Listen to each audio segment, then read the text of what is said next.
পায়খানা? পায়খানাটা রেগুলারাইজ হয়েছে, হুম মানে হচ্ছে, হুম রেগুলারাইজ হচ্ছে মানে হচ্ছে, পরিষ্কারই হুম পায়খানা হচ্ছে, হুম কখনো কখনো দিনে দুবার হচ্ছে, হুম যেটা একদম হচ্ছিল না।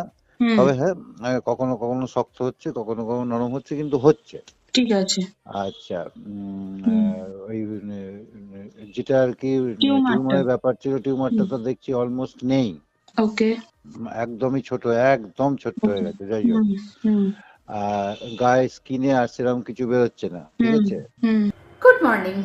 যে ভয়েস মেসেজটা মানে যে ভয়েস রেকর্ডিংটা তোমরা শুনলে, এই অবস্থায় এই মানুষটাকে আনতে অলমোস্ট 1 বছর লেগেছিল।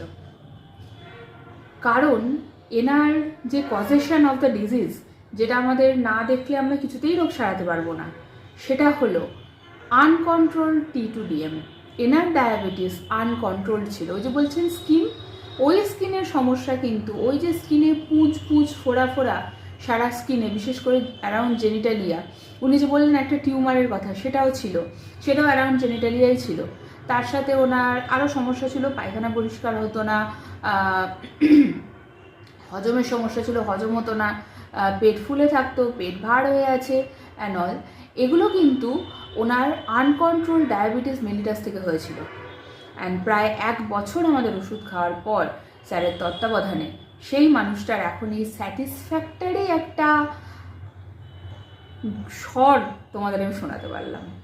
সিরিয়াসলি এই মানুষটা সত্যিই ভুগেছেন। যাই হোক, আর আনকন্ট্রোল ডায়াবেটিস মেলিটাস যে মানুষকে কী সাংঘাতিক খারাপ অবস্থায় নিয়ে যেতে পারে, তার আর একটা উদাহরণ এটা।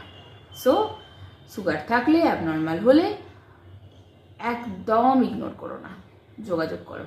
হোমিওপ্যাথিতে ডায়াবেটিস মেলিটাস খুব ভালোভাবে, মানে খুব ভালোভাবে তার ট্রিটমেন্ট হয়, মানুষ ভালো থাকে। বিভিন্ন ধরনের সাইড এফেক্ট যেগুলো আস্তে আস্তে হতে থাকে, বিভিন্ন ধরনের চোখ নষ্ট, নার্ভ নষ্ট, স্কিন নষ্ট, এইগুলো হোমিওপ্যাথিতে হয় না। ঠিক আছে, বাই।